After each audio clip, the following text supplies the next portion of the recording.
Good morning, everyone. Welcome to the Institute for Work and Health speaker series. My name is Monique Gignac. I'm Scientific Director and a Senior Scientist here at the Institute. Really delighted that so many of you have joined us. Before I introduce our speaker, let me just run quickly through some of how we'll work this session. First, I should mention that the webinar and all the slides will be available in about a week or so on the IWH website if you want to have access to them, so you can get access to everything at that point in time. Also want to draw your attention to the fact that closed captioning is available and you can turn this on and off on your own. We will have questions at the end of Dr. Robson's presentation. Your questions should be written in the Q&A box. So not the chat, but the question and answer box. And then at the end of the presentation, I'll try to moderate and ask as many of the questions as we're able to, given the time. If we don't get to your question today, my apologies in advance. You can absolutely email Lynda with any questions that you have after the webinar. So let me go ahead and introduce Dr. Robson. Again, if you have questions, just type them into the question and answer box, and all of the slides will be available at the end of the talk. So it's my pleasure today to introduce my colleague, Dr. Lynda Robson, who is a scientist at the Institute for Work and Health. She's also an adjunct professor in the School of Occupational and Public Health at Toronto Metropolitan University, and was a member of the technical committee developing the second edition of the Canadian Standards Association OHS Management Standard. Lynda's research interests include using both quantitative and qualitative methods to study occupational health and safety management, organizational change in OHS, and the evaluation of prevention programs, especially OHS training programs. And today she's going to talk about preventing falls from heights in construction, a long-term evaluation of Ontario's Work at Heights training standard. So over to you, Lynda. Great. Thank you, Monique. Good morning, everyone, and thank you for being here at this very busy time of year. So I'm going to tell you about our update of our evaluation of Ontario's Working at Heights training standard, which was introduced to prevent falls from heights in construction. So our initial evaluation, a rather comprehensive evaluation, is available from our website in the form of a lay report, as well as a peer-reviewed publication. So what I'm sharing today is an update, additional measurement in two of the areas where we had focused previously, and we've been able to extend the observation for an additional 2 years. Before going any further, I would like to acknowledge the many individuals involved in this research, the update and the initial evaluation, including the research team, our administrative knowledge transfer and research support, our indispensable collaborating organization, the Infrastructure Health and Safety Association, which is the largest provider of Working at Heights training in the province of Ontario, our Labor Employer Advisory Committee, and the funding we receive from the province of Ontario. I note that we're not part of the government and operate independently. And I don't think I mentioned the co-lead of the project, Cam Mustard. So I'll start with some background, the highlights from our initial evaluation, since some of you are not familiar with them, and then switch to our new data, and finally some reflection, a conclusion, and turn to your questions. Presentation is about 30 minutes in all. So construction remains one of the more hazardous sectors within our economy, and the leading cause of fatalities, traumatic fatalities, is falls from heights. And it's also a leading cause of non-fatal injuries. So in the province of Ontario, there are several fatalities each year due to a fall from heights. So it's a major safety issue in construction, and that's in Ontario and throughout the developed world. And it's been that way for many years now. When we consider the circumstances surrounding fatalities or injuries from falls, they cluster in the area of roofs, ladders, and scaffolding. Now, there's a variety of controls or mitigating measures to deal with working at heights, things like guardrails, covers over openings, the use of elevated work platforms like you see here, instead of using ladders to work from. And in many cases, workers rely on fall protection systems. And the fall arrest system is commonly used and illustrated here. So it consists of a harness attached to a lanyard, attached to a lifeline, which then is anchored to a supporting structure. So in case someone were to fall, their fall would be arrested. Now, this equipment, the use of this equipment, the proper use of this equipment, and thus the training for the use of this equipment came under close scrutiny in 2009, where there was a disaster at 13 floors up. 6 people were on the swing stage at the time of the collapse. 4 people died, 1 was critically injured, and 1 survived. That person was attached to a lifeline. There should have been 6 lifelines available. There were only 2 available, and only 1 being used. So this really shook up the province of Ontario. There was an expert advisory panel that considered the health and safety system in the province as a whole. They came up with many recommendations, and one was to introduce a mandatory working at heights training program. So in 2015, 6 years after that original incident, the initial implementation of a new working at heights training regime was introduced, and it was phased in over the following 2.5 years. And with this intervention, there was now a standard for working at heights training programs in the province and a standard for training providers. The Ministry of Labor accredited programs and providers to these standards. And so by the time 2017 came around, everyone who used that type of fall protection equipment and worked on construction projects needed to have been trained in an accredited program delivered by an accredited provider. So this represented quite a shift. Although training was actually mandatory since 2001, it wasn't specified in any way. And so often training was quite brief and informal.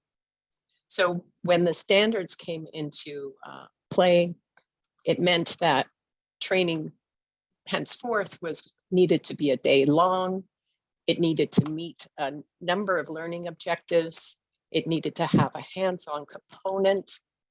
And at the end of the training day, there needed to be an assessment of knowledge and skills to confirm a certain attainment had been acquired.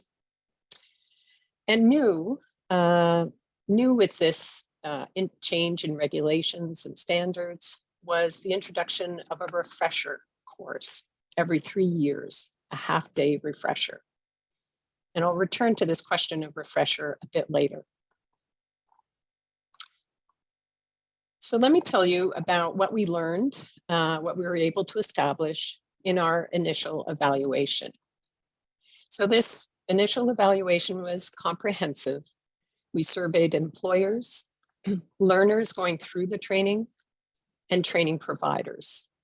We interviewed labor inspectors, and we analyzed anonymized training records and workers' compensation claims. And this is what we learned. And I'm presenting it in relation to our theory of change. That is how we understand training standards could result in fewer injuries. Our survey of training providers, 80 providers, established that the perception was indeed training for working at heights had improved. It was longer, there was more areas of content and more a wider range of equipment introduced to workers. In the context of the promotion of the training and ongoing enforcement by the Ministry of Labor that those working at heights would have proof of training, we found that employers complied. That is, employers in the formal economy complied with the requirement. 90%, whether large or small employer, was reported ensuring that their workers were receiving the required training. So these were construction contractors. And the training records showed us that by 2017, the end of the transition period, 420,000 trainings had been completed in the province. So it confirmed that it was reaching the target population. Between this and the report of the employers, implementation seemed to be good. To put this in context, at the time, there were 480,000 construction workers in the province. Our data also told us that a group going through training on average improved their knowledge regarding working at heights safely. And when we followed up 4 weeks later, we learned that there had been an improvement in their use of safe work practices when working at heights. And the claims data showed a decline. Now, at that time, we had data up to 2017 claims data and learner reports up in the year 2017. So these are the two areas we've been able to extend in our 2-year follow-up. So let me turn to our survey data first. And these learners were recruited from Infrastructure Health and Safety Association classes that were held in the fall of 2017. Both staff delivered and training partner delivered, which means there was really a diversity of instructors. Over 40 were involved and over 200 classes were recruited from, since classes had a maximum of 12 people in them. That was part of the new standard. And learners were diverse with respect to geography, sector, unionization, and length of construction and experience with length of experience with both construction and fall protection equipment. In the initial evaluation, we had 3 survey waves and learned about practices prior to the training, and then 4 and 7 weeks after. 4 and 7 weeks were indistinguishable and have been pooled here. So we had around 600 in our sample at that time. We reached out to 400 2 years later, and of them, about 300 responded. So let me show you the results, first of all, with respect to knowledge. So this shows you the results from the initial evaluation. These are retrieved knowledge tests that were administered by IHSA, first at the start of the training day, and then at the end of the training day. So this was a 10-question knowledge test. At the end of the day, it was embedded within a larger test. And what you're seeing here is the score of the average number correct out of 10. So the average score went from 6.8 to 9.5, a large change. And you'll see I have a p-value here indicating the result of a statistical test. And you'll see this throughout the presentation.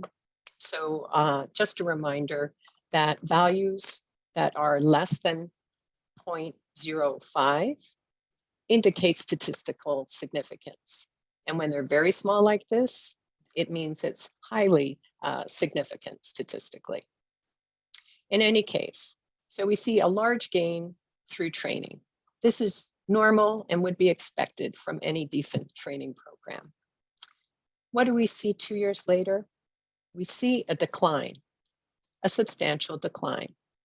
And again, we would expect this. You know this yourself from training, education. 2 years later, you do forget some things.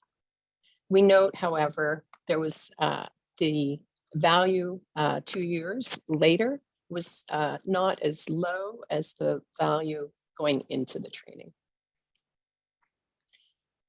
When our colleague at IHSA looked at which knowledge items had eroded the most, they tended to be in the regulation and policy type of sphere, as opposed to the everyday boots on the ground, if you will, type of sphere. So that was knowledge. Let's turn now to see what happened with the work practices. So we're going to look at 12 different work practices. These questions were included in the survey. They were developed based on the content in the Working at Heights training. For example, we asked, how often do you check the work site for fall hazards before beginning your shift? And a person could select one of 5 options, ranging from never to always. You'll note 3 here have REV at the beginning, and you might note that they're actually unsafe practices, like taking a shortcut that risks a fall. For these, we have reversed the score so that on the next slide, when you look at the chart, the longer the bar, the safer the practice.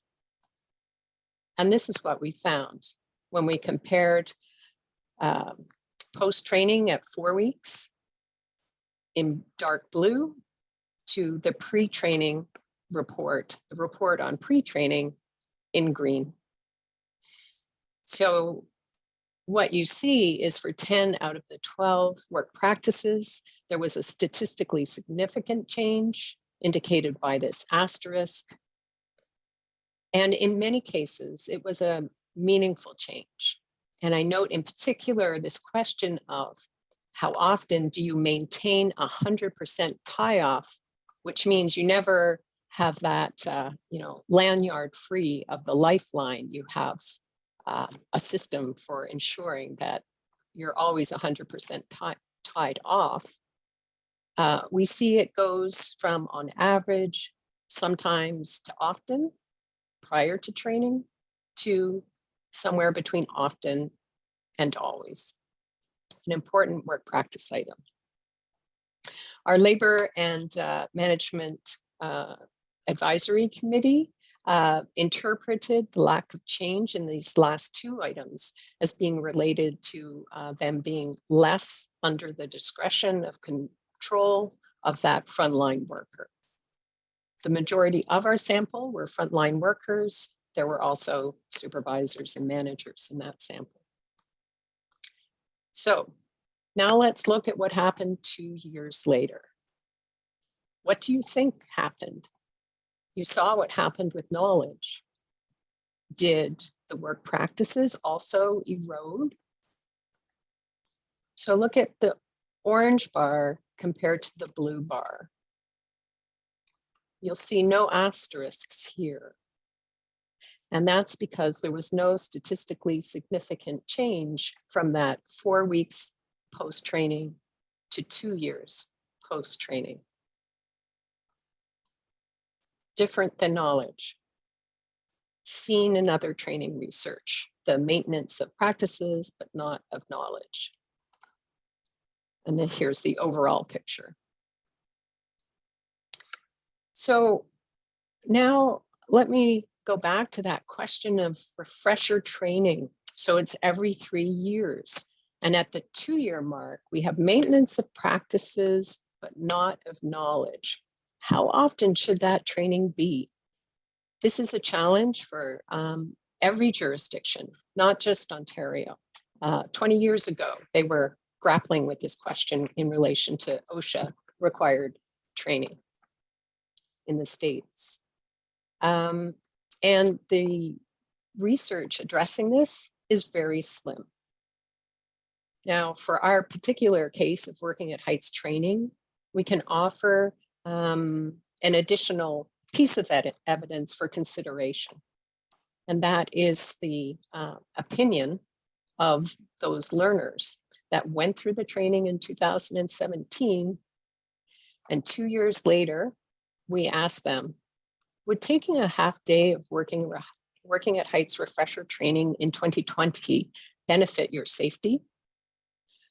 78% said definitely or probably yes. You can see that in the green in the pie chart. Whereas 14% said no, definitely or probably no.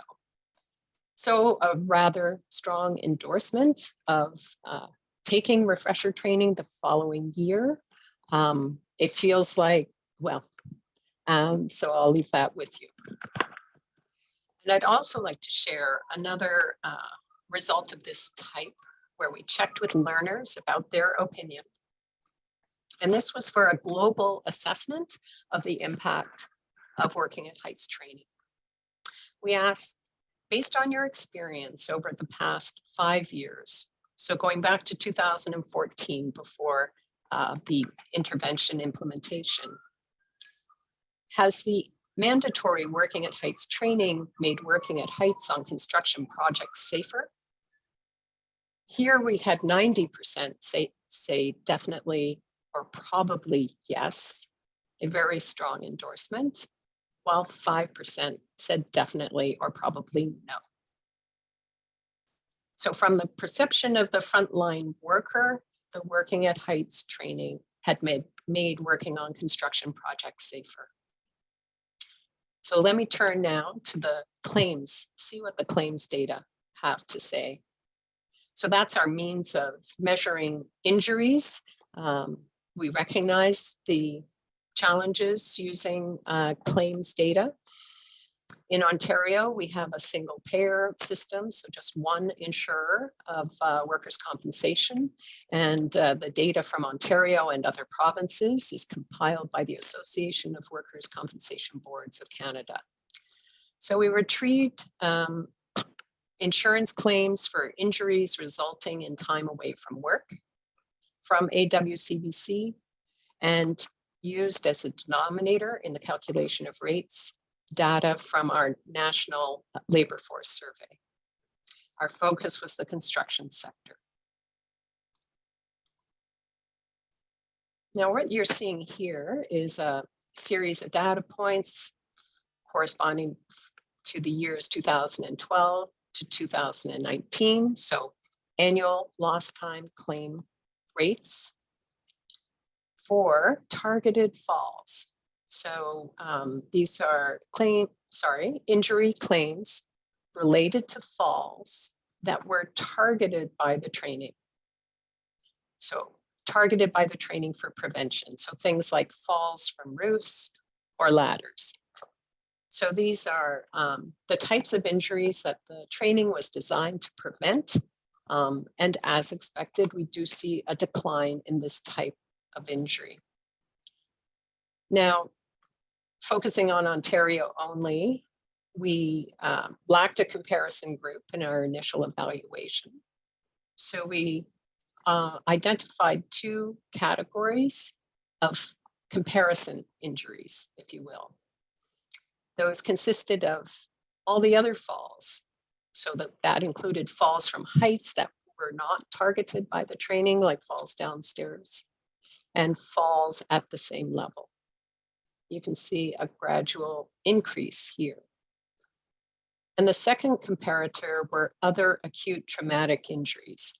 We put aside, we removed musculoskeletal disorders, we removed work exposures, and so they were acute onset traumatic injuries. And here it's rather constant over that period. The purpose of having these 2 categories of comparison was to pick up on other changes happening in the environment that could impact injury rates. So to make our evaluation more robust, instead of just focusing on these targeted falls alone. So the idea is if the intensity of work, say in construction, changed over time, or if the adjudication of claims at the workers' compensation agency changed in a systematic way over time, these comparator injuries would pick up on those changes and thus provide a type of control for our targeted fall data series. In the next slide, I'm going to work with these data differently.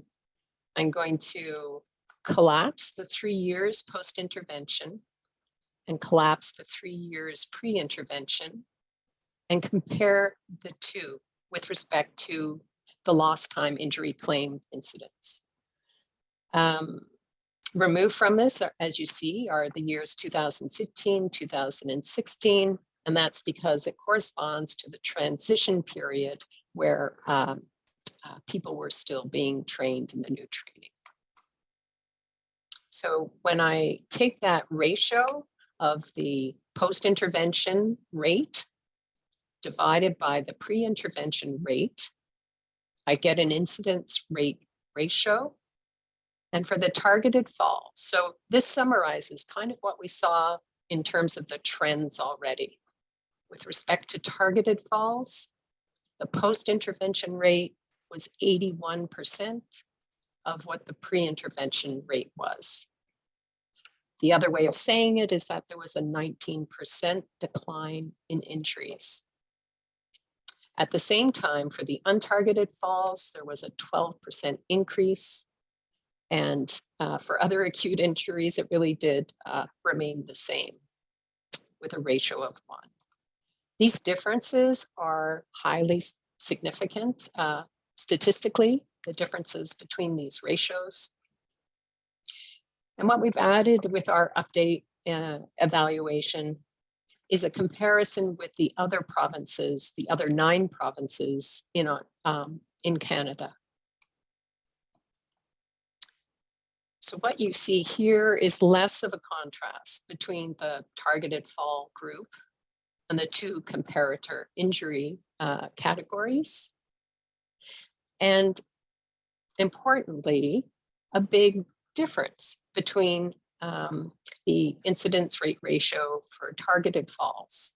So in the remainder of Canada, there was a 6% decline in this targeted fall injury category versus the 19% decline in Ontario.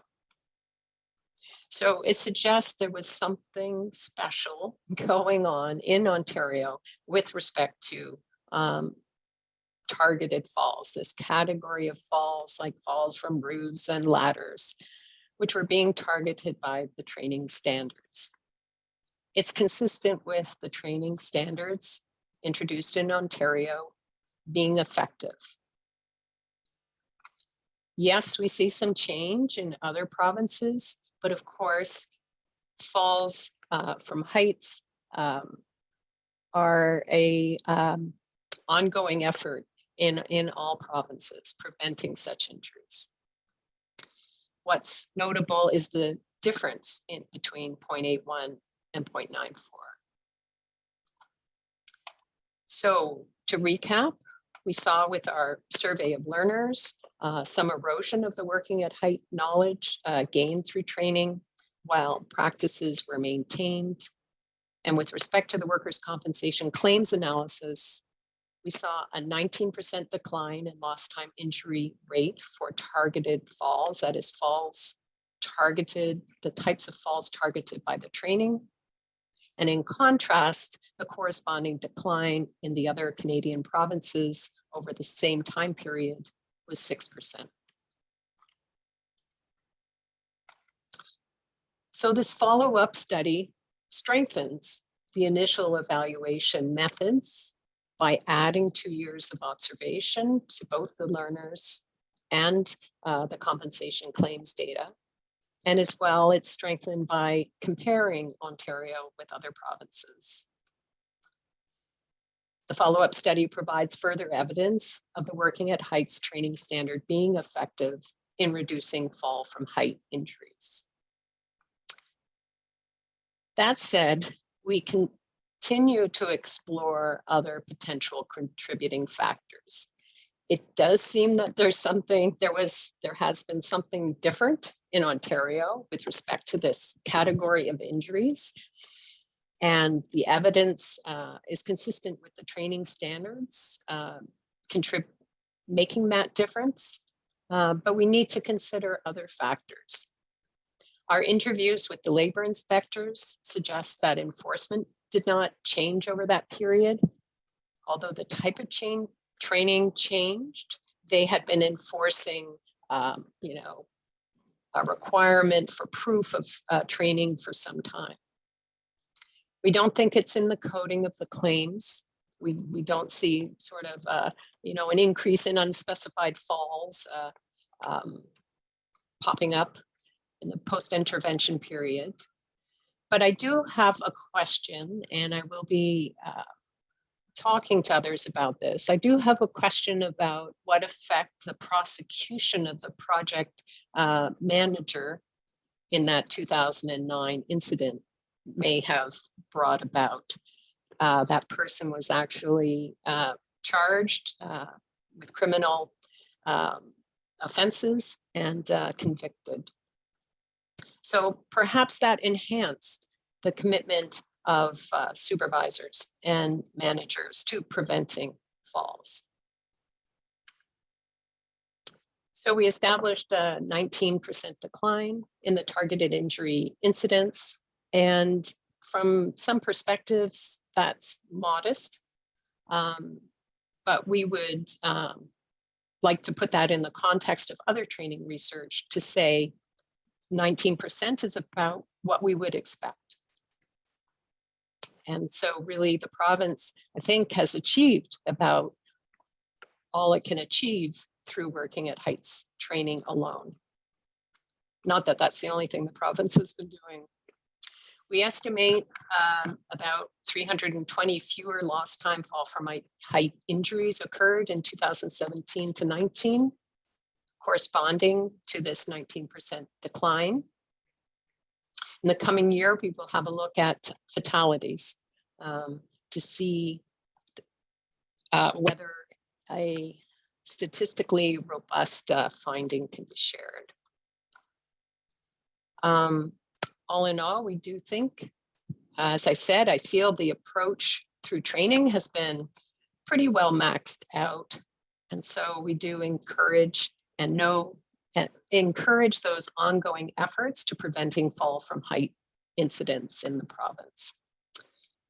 And that brings me to the end. Here is my email address. Don't hesitate to reach out if you have any comments or questions and want to follow up on our investigation of fatalities or the outcome of our efforts to publish our follow-up findings in the peer-reviewed literature. So thanks so much for your attention, and I'm happy to respond to any questions you might have now. Okay, thank you so very much, Lynda. Before I open up with the questions, and we do have some, just a reminder to everyone that the webinar with the slides will be available in about a week for those who are interested. And if you do have a question, please type it into the question and answer box. Don't use the chat function. Before the first question, Lynda, I just want to note that some comments from people listening.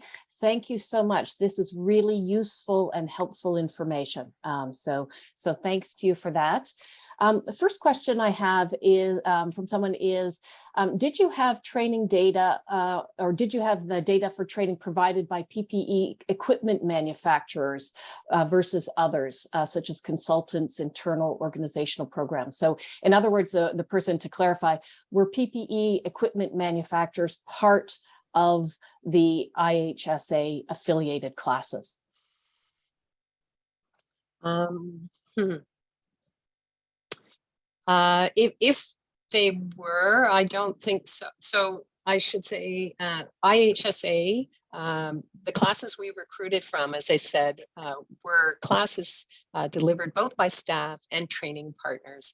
They do have a wide variety of training partners. They include people in unions, teaching union members. They include large companies training others within their organization. They also include, folks who have their own consulting business in the market. So as far as I've seen those major categories, whether there was a PPE company among them, I don't know, but they wouldn't represent a large proportion in any case. Okay, thank you. Someone is asking about the no difference findings in training competencies over the 2-year window and is wondering if all the participants, respondents across that period were continued to be current workers in the industry so that they were currently practicing. Is that, to your knowledge, correct? The majority did continue to be workers in the industry. They would have been excluded from the analysis if they were no longer. Okay, thank you. Someone's asking about slide 37 and looking at the injury data. I can let you get that up. They're wondering, was the data selected limited to the construction sector, or did it take into account data from all sectors in Ontario and other provinces? Yeah, and my apologies for not including that on the slide. This was just the construction sector. Okay. All right, thank you. So another question, targeted falls included working from ladders. And the person notes that there's relatively little information provided in the current training related to ladders, and that the practical component doesn't address ladders at all. So they're wondering if the lost time injury rate were separated by source, roof versus ladder, whether you were able to do that, and whether there might be an even more profound effect of training on falls from roofs, given this. I think, yeah, I think all I can share is this, and here you'll see it's 2017 to 18 data, so not the most recent data, but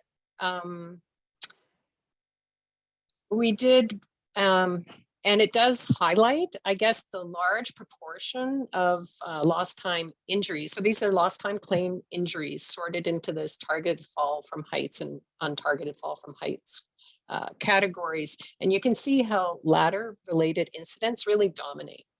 And it was also an area that workers themselves. So in the initial evaluation, we did ask about, areas for improvement.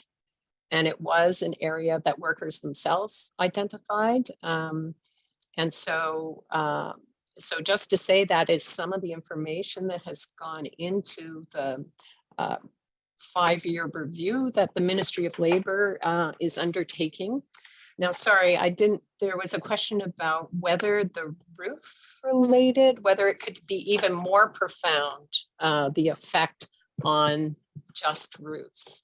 And I've told you a lot about the distribution, but I haven't answered your question, and I don't know off the top of my head. And if you want to send me an email, I can look at that and happy to share what I find. Okay, thank you. Someone is asking what factors might contribute to the rise in untargeted falls. I know you weren't looking at that in Ontario and comparative provinces observed between the pre-intervention and the post. Do you have any insight into that? I know that's not what your research was primarily about. Yeah, so it is don't want just to put you on the spot. Speculation, of course. So it does include falls at the same level. So aging population, possibly. Yeah, speculation. Okay. All right.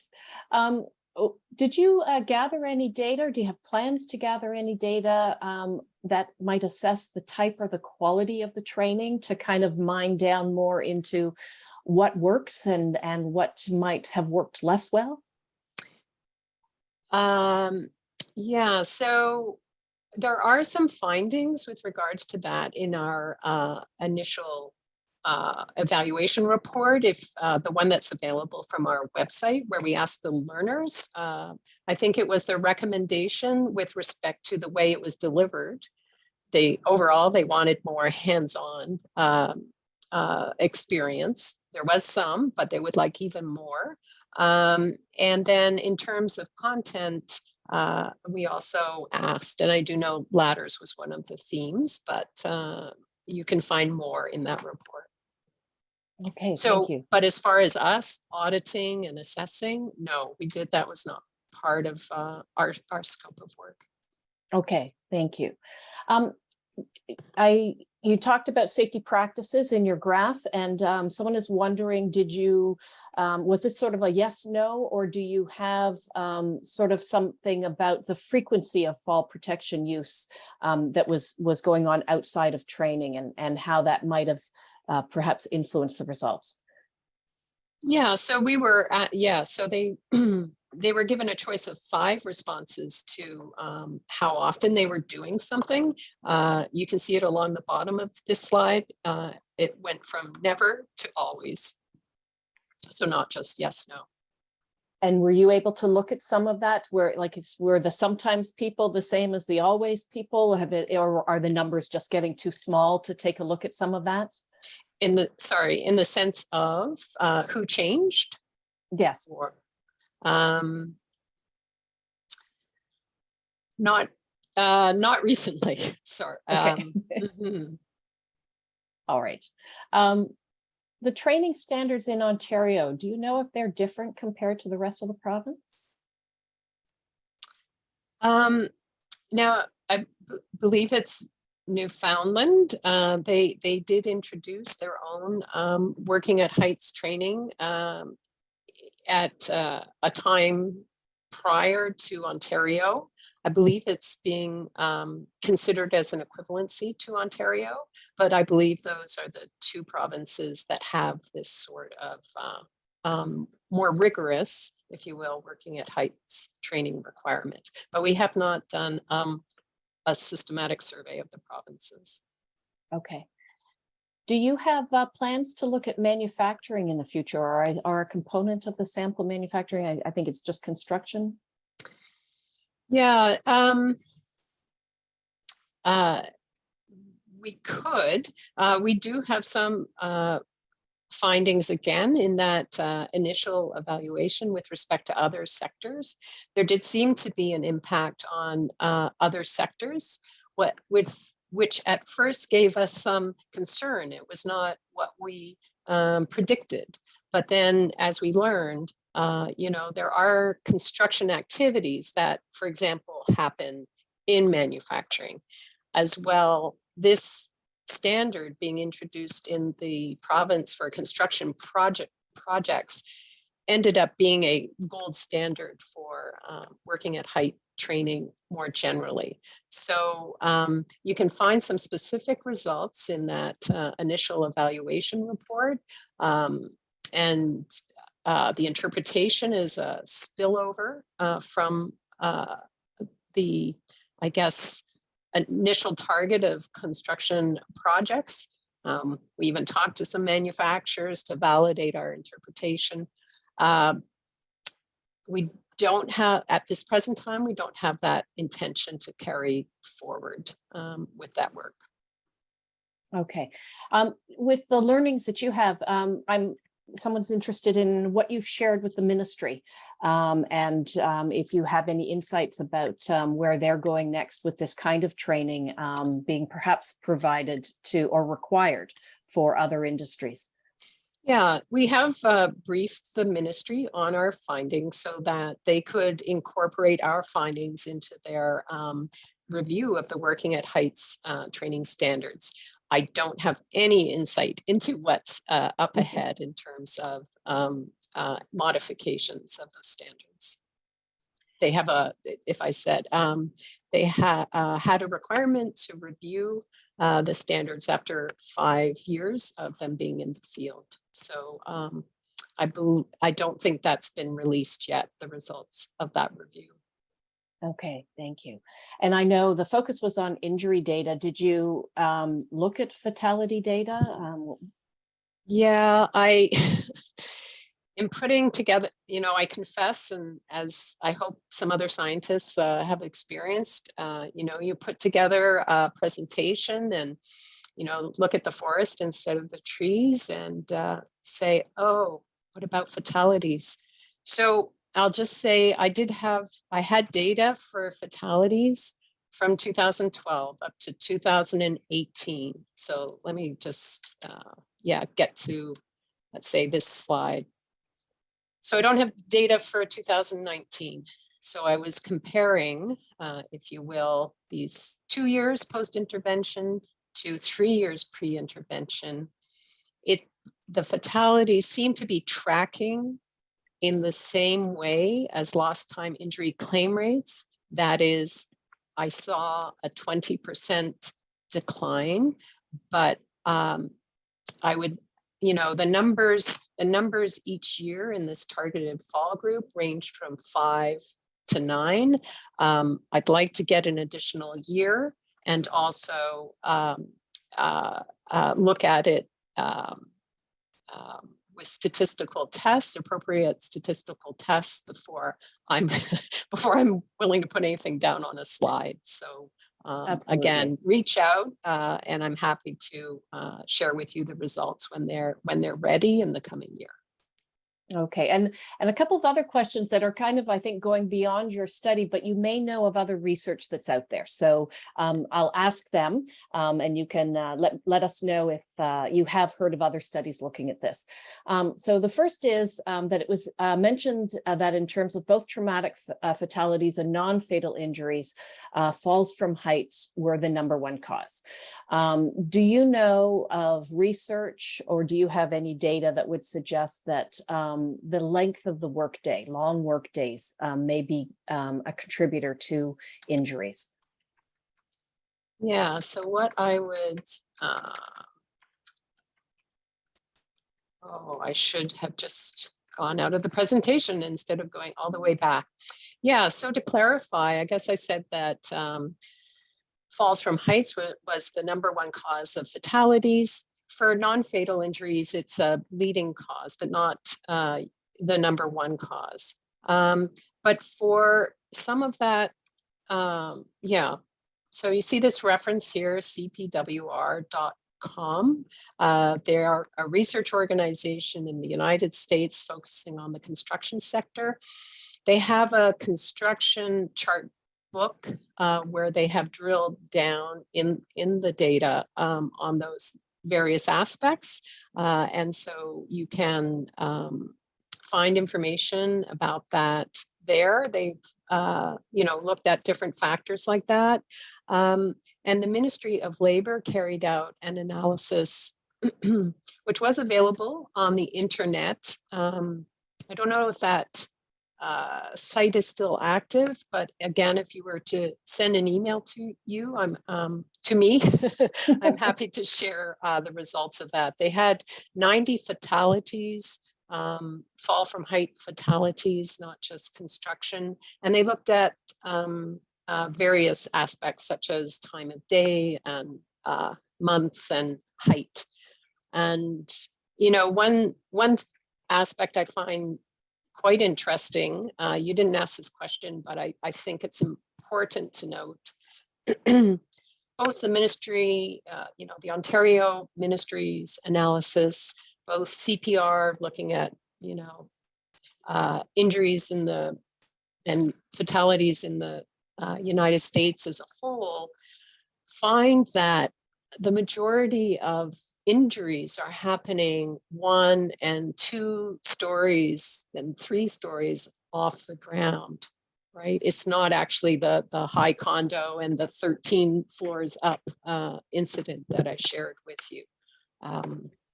So I guess I'll stop there with that. Could go on. So residential construction poses greater risk than the non-residential. Okay, that actually starts to address a question about, someone asked about incidents from engineered scaffolds of over 60 feet. Did you have a lot of incidents of those? I don't think our data has that information. So I don't think so, based on what I just told you. Okay. Another person who's attending has interested in the 3-year certification, and so is wondering, based on the 2-year follow-up data, they're wondering if the data support that there isn't a need for certification at 3 years, but perhaps this should be extended to 4 or 5 years. Do you have thoughts about that? Yeah, you know, yeah, as I said, this setting of how often refresher training should occur, you could argue that, right? Practices were maintained at 2 years, probably they'd still be pretty good at 3 years. So maybe 3 years is too often. We did note a decline in knowledge. We also note that when you have a refresher training, there's an opportunity to learn new best practices. In Canada, for example, there were new CSA standards with respect to fall protection equipment introduced since 2017. But I think at the end of the day, I think hearing what the learners themselves had to say, they felt 2 years in that taking a half-day refresher training in the following year would definitely or probably benefit them. The majority of people thought that. So whether it's their confidence, the sense that they're forgetting things, areas they're not using every day,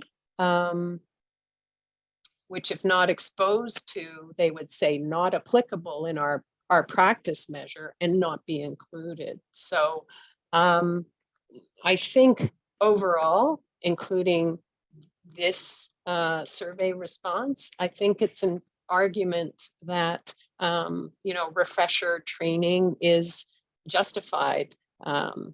That I think these folks, if they wouldn't benefit, if they thought it was a waste of time, I think they'd be answering no. Okay. Someone has noted that in the work practices section, there doesn't seem to be much about properly fitting PPE. And they're interested in whether or not access to better fitting PPE might be changing, whether this came up as an issue for workers. And they're thinking, for example, of women workers and people obviously of different sizes. Did you hear anything from workers about this, or has this come up in the work that you're doing? Yeah, so I guess we did ask about barriers to using what was learned, what could be. So it wasn't a major theme. I wouldn't say that there were, but there may have been some response of that. Actually, I remember a quote now, kind of someone remarking that the person supplying, the employee contractor supplying the equipment, was supplying poor quality equipment. That's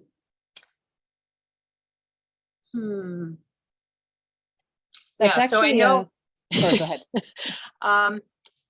So there, so sorry.